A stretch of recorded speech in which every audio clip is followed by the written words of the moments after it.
He sat in his own restaurant hungry and ignored, as his staff judged him for his appearance. The only person who treated him with kindness, a waitress who had no idea she was serving. The CEO, Gregory Lancaster, had spent the last 3 decades building his restaurant empire. What started as a single family-owned bistro had transformed into the Lancaster Grill, a chain of high-end dining establishments scattered across the country. His restaurants catered to an elite clientele, business executives, celebrities, and well-to-do families who expected impeccable service and a luxurious experience. Yet despite his success, something wasn't sitting right with him. He had started receiving complaints. At first, they were sporadic. An email here, a comment on social media there. But over time, the pattern became impossible to ignore. Customers claimed that his restaurants treated lower-income patrons with indifference, sometimes outright disdain. There were whispers of wait staff ignoring customers who looked cheap, turning their backs on anyone who didn't seem like a big tipper. Gregory had built his brand on the promise of quality, not just in food but in hospitality. If his restaurants were failing at that, it wasn't just a business problem, it was personal. One evening, sitting in his penthouse apartment in Phoenix, Arizona, he scrolled through the latest complaint. "I walked into the Lancaster Grill last night, just hoping for a nice meal after a long day. I wasn't dressed fancy, but I had money to spend. The staff looked at me like I didn't belong. No one even greeted me. I waited for 20 minutes before someone finally came over, and they made it clear I wasn't a priority. I left feeling humiliated. Do better." Gregory exhaled slowly, setting his phone down on the marble countertop. He had worked too hard to let something like this stain his reputation. He needed to see the problem firsthand, and he had an idea exactly how to do it. The next morning he rifled through his closet, pushing past tailored suits and designer jackets, until he found what he was looking for: an old, faded flannel shirt and a pair of worn-out jeans. He slipped them on, letting the fabric swallow him, in a way that felt unfamiliar. Then came the finishing touches. A scruffy beard he'd let grow out over the past few days, an old baseball cap pulled low over his forehead, and a pair of scuffed sneakers he hadn't worn in years. He checked his reflection in the mirror. He didn't look like Gregory Lancaster, the multimillionaire CEO, anymore. He looked like an exhausted, down-on-his-luck man who just needed a warm meal. But dressing the part wasn't enough. He needed to feel it. So before heading to the Lancaster Grill, he left his wallet at home, bringing only a few crumpled dollar bills. If he was truly going to test his staff's kindness, he couldn't rely on his wealth as a safety net. He took the bus instead of his usual black SUV, feeling the weight of every impatient sigh and judgmental glance from strangers, who assumed he was just another broke man, with nowhere better to be.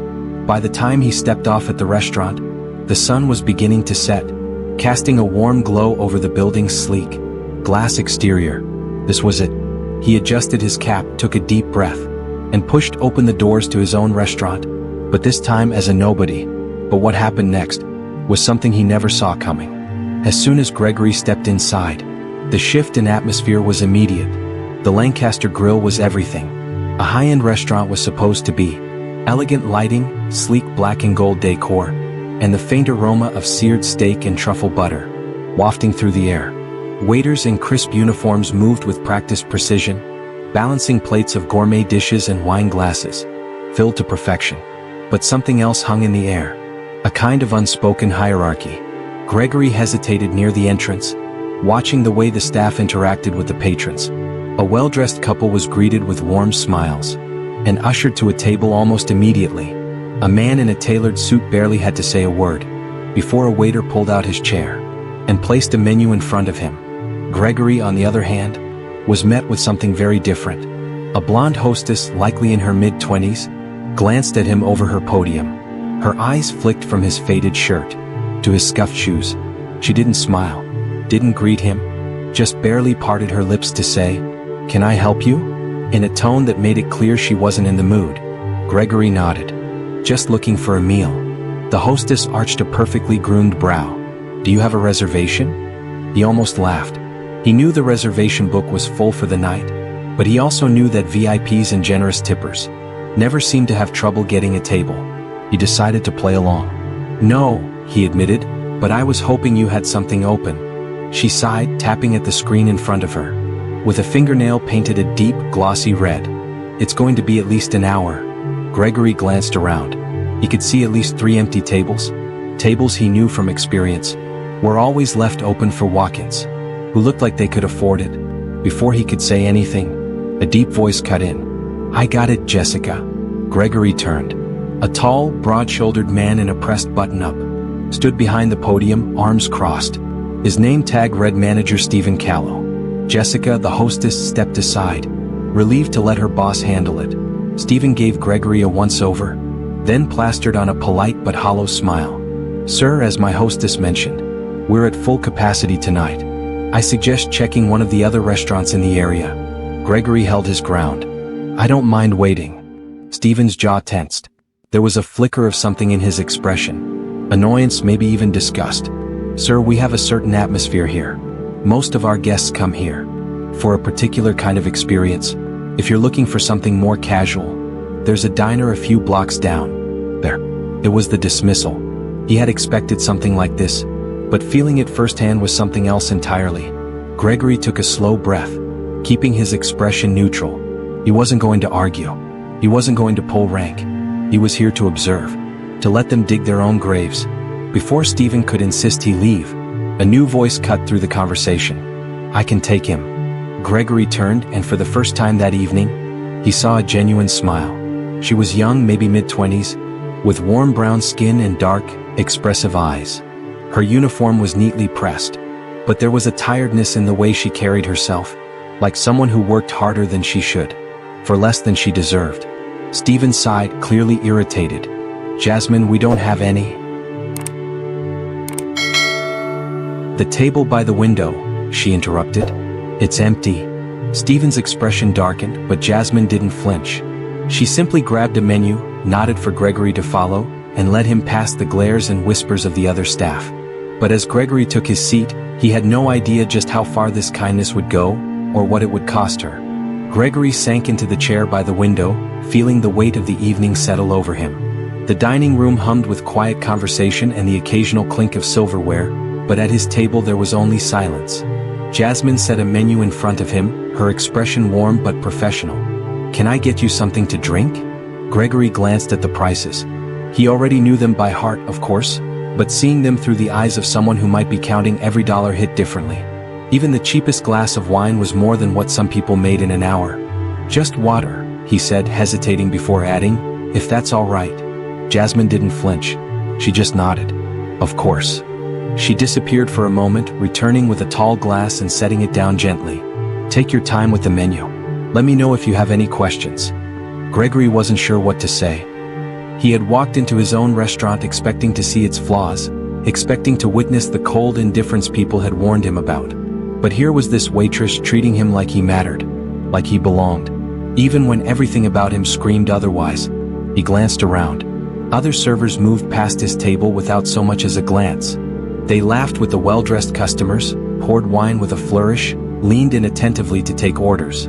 But when their eyes flickered toward him, it was different, dismissive, uninterested. Jasmine was the only one who saw him. When she returned a few minutes later, she leaned in slightly, voice softer. "I don't want to overstep, but..." She hesitated, then smiled. "If you're not sure what to order, I can bring out something small, on me." Gregory's throat tightened. He could have easily dropped a few $100s on dinner without a second thought. But in this moment, he let himself imagine what it would feel like if that wasn't the case. If he really was a man who had to choose between a meal and his next bus fare. He looked up at her. "You don't have to do that." "I know," she said simply, "but I want to." She didn't wait for him to argue. She walked off toward the kitchen, and a few minutes later, she returned with a bowl of soup and a piece of warm bread on the side. The portion was small, but it was plated just as carefully as the other dishes leaving the kitchen. Gregory stared at it for a moment before picking up the spoon. The soup was rich, perfectly seasoned. The bread was soft, buttery. It wasn't about the food though. It was about the fact that this woman, a waitress likely earning just above minimum wage, had chosen kindness over judgment. He glanced at her name tag, Jasmine. He made a mental note to remember it. But before he could say anything, a sharp voice cut through the air. "Jasmine." A word. Stephen, the manager, stood by the kitchen doors, arms crossed, irritation clear on his face. Jasmine straightened. "I'll be right back," she said quietly before walking toward him. Gregory watched as she stepped aside with Stephen. He couldn't hear the entire conversation, but he caught fragments. "You're wasting time. He's a paying customer." "Barely. Everyone deserves to be treated with respect." Stephen's face twisted in frustration. He shot a glare toward Gregory's table before muttering something under his breath and stalking off. Jasmine exhaled before making her way back. She didn't say anything about what had just happened, just smiled and asked if he needed anything else. Gregory studied her for a long moment. She had no idea who he was.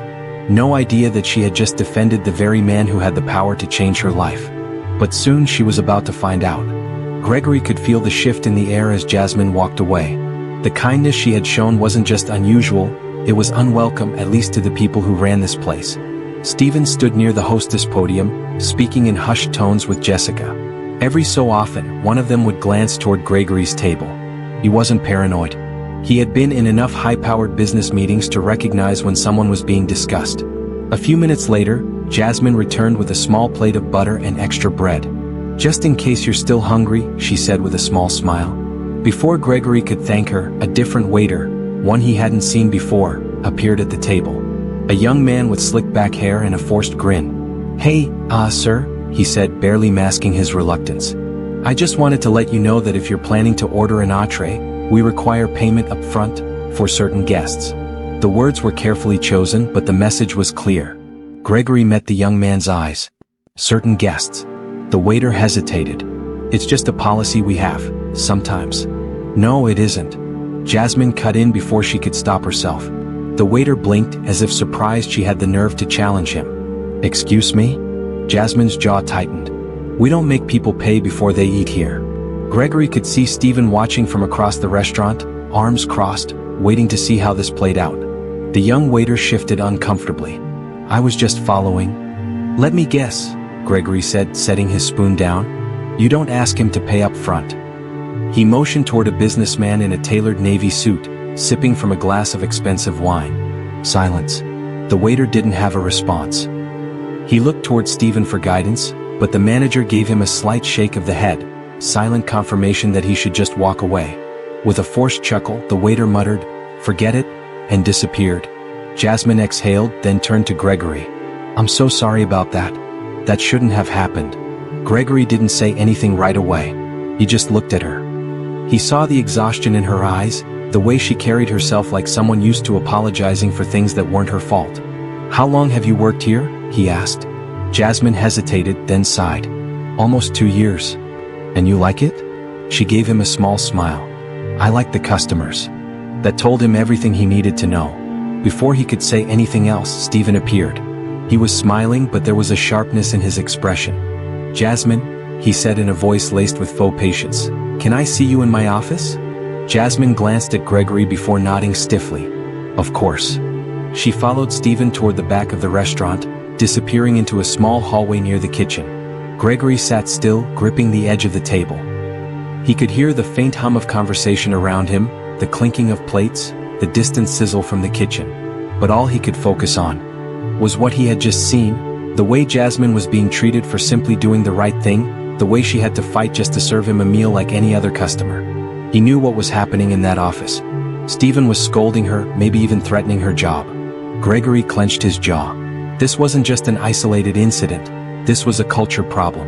A problem that had grown inside his company while he had been too distracted with profits and expansion. But the thing about power? It could change everything in an instant. And tomorrow, everyone in this restaurant would find out exactly who he was. The next morning, the Lancaster Grill opened its doors as usual. The staff bustled around setting tables, polishing silverware, and preparing for another night of fine dining. No one had any idea that today would be different. At exactly 6 p.m., Gregory Lancaster stepped through the front doors, not in the tattered clothes from the night before, but in a tailored charcoal suit, polished shoes, and an unmistakable air of authority. Jessica, the hostess, straightened immediately. Her expression flipped from mild irritation to practiced warmth in an instant. "Good evening, sir. Welcome to the Lancaster Grill." Gregory didn't acknowledge her. His eyes swept across the dining room, searching for one person, Jasmine. She was in the middle of setting down a plate at a nearby table when she glanced up. The recognition hit her instantly. Her eyes widened, the color drained from her face. She knew. She knew exactly who he was now. The murmurs started almost immediately. Other waiters whispered to each other, stealing glances at the sharply dressed man standing near the entrance. Even Stephen, who had just stepped out of his office, froze when he saw him. Gregory slowly made his way across the room, his footsteps measured, deliberate. Every single person who had ignored him, dismissed him, or treated him like he didn't belong now stood at attention. He stopped in front of Stephen, who was now stiff as a board. "Mr. Lancaster," Stephen finally said, forcing a tight smile. "What a surprise. If I had known you were coming, we would have prepared. Do I look like a man who needs special treatment?" Gregory interrupted, his voice calm but firm. Stephen hesitated. "No, sir. I just met." Gregory turned, scanning the staff. "How many of you knew who I was last night?" Silence. No one moved. Jessica swallowed hard. The young waiter who had asked for prepayment suddenly found something very interesting on the floor. Gregory let the quiet hang in the air before he spoke again. "I came here last night looking for answers," he said, his voice carrying through the restaurant. "I'd been hearing complaints about the way certain customers, were treated in my restaurants. So I decided to find out for myself." The tension in the room was suffocating. He turned his gaze to Stephen. "And what I saw," his tone darkened, "it disgusted me." Stephen visibly paled. "Sir, I can explain." Gregory held up a hand. "There's nothing to explain. I watched my own staff ignore me. I was treated like an inconvenience. And when one person, showed me kindness, she was scolded for it." He turned toward Jasmine, his voice softer. "You stood up for me even when you didn't have to. Even when it could have cost you your job." Jasmine opened her mouth, then closed it. She looked overwhelmed, unsure if she was about to be fired or praised. Gregory let the weight of the moment settle before he spoke again. "You were the only one who did what this restaurant was built to do," he said. "Treat people with dignity." Then, without breaking eye contact, he pulled a card from his pocket and handed it to her. She hesitated before taking it. Her eyes flicked over the text. "Promoted to general manager. Effective immediately." The silence that followed was deafening. Jasmine's breath hitched. I don't understand." "You don't belong waiting tables here," Gregory said simply. "You belong running this place." Across the room, Stephen made a strangled noise. "Sir, you can't be serious." "I can and I am," Gregory said, turning to him. "And you're fired." Jessica gasped. The young waiter's jaw went slack. Stephen sputtered. "Mr. Lancaster, please. I've worked here for—" Gregory cut him off. "You don't belong in a leadership position. Leadership requires character. And I don't reward people who bully their own employees and push away paying customers." He turned toward the rest of the staff. "I suggest the rest of you take a good, hard look at the way you treat people. Because after tonight, everything changes." The weight of his words settled over the room. Jasmine, still holding the promotion card, looked up at him with tears in her eyes. "But why?" she asked softly. "Why do this for me?" Gregory gave her a small smile. "Because when no one else did. You saw me, now it's my turn to see you." And just like that, the Lancaster Grill would never be the same. The restaurant remained frozen in silence. No one dared to move. No one had expected this. Least of all Jasmine. Gregory watched as she stared down at the promotion card in her hands, her fingers trembling slightly. The weight of it, the meaning of it was settling in. I don't know what to say," she finally whispered. He smiled. "Say yes." Jasmine blinked, looking around, as if expecting someone to jump in and tell her. It was a joke. "But I've never managed a restaurant before," she admitted. I know how things run. But you know how people should be treated." Gregory interrupted. "And that's what matters most." Jasmine swallowed hard. She had spent her whole life being overlooked, passed over for promotions, treated like she was disposable. And now the owner of the very company she worked for was telling her that she wasn't just enough. She was the best person for the job. Her voice was still uncertain. "Are you sure?" Gregory's expression softened. "Jasmine, I've run this company for years. I've made millions, but last night, you reminded me why I started in the first place. It was never about just making money. It was about creating something meaningful. And if I can't trust someone like you to run this place, then I've already failed." Her eyes glistened, but she blinked quickly, straightening her shoulders. "Then yes," she said finally, voice steady. "Yes, I'll do it." The restaurant staff didn't know how to react. Some looked shocked, some looked nervous, especially the ones who had ignored Gregory the night before. They knew things were about to change. Gregory turned to Stephen. who was still frozen in disbelief. "You can collect your things now," he said evenly. Stephen clenched his jaw. "This is ridiculous," he muttered under his breath. "All this over some random waitress?" Gregory's expression darkened. "Her name is Jasmine. And that's the difference between you and her." Stephen bit back whatever he was about to say. Instead, he turned on his heel and stormed toward the back office. Jessica, the hostess, took a cautious step backward, clearly re-evaluating her life choices. Gregory took a deep breath and turned back to Jasmine. "You start tomorrow, but for now," he gestured toward the door, "take the rest of the night off. Go celebrate." Jasmine hesitated. "Are you sure I don't mind finishing my shift?" Gregory chuckled. "Jasmine, you're the boss now. You don't need my permission anymore." The realization seemed to hit her all over again. A slow smile spread across her face, a mix of shock, disbelief, and maybe for the first time in a long time, real pride. Gregory watched her leave, feeling something he hadn't in a while: hope. Then he turned back to the rest of the staff, his voice calm but firm. "This restaurant is changing. Starting now, we treat every customer with the same respect, whether they walk in wearing a suit or sneakers." The message was clear: some would stay, some would leave, but the Lancaster Grill would never operate the same way again. And as Gregory walked out that night, he knew one thing for certain. It wasn't just a restaurant that had changed. It was him too. Some people only show kindness when they think they'll get something in return. But real kindness, the kind that changes lives, happens when no one is watching. Jasmine had no idea who Gregory was. She wasn't trying to impress a CEO. She was just doing what she believed was right. And that made all the difference. So next time you have the chance to be kind, take it. You never know who's watching, or whose life you might change. If this story moved you, subscribe for more. There's always another lesson to learn, and another story to tell.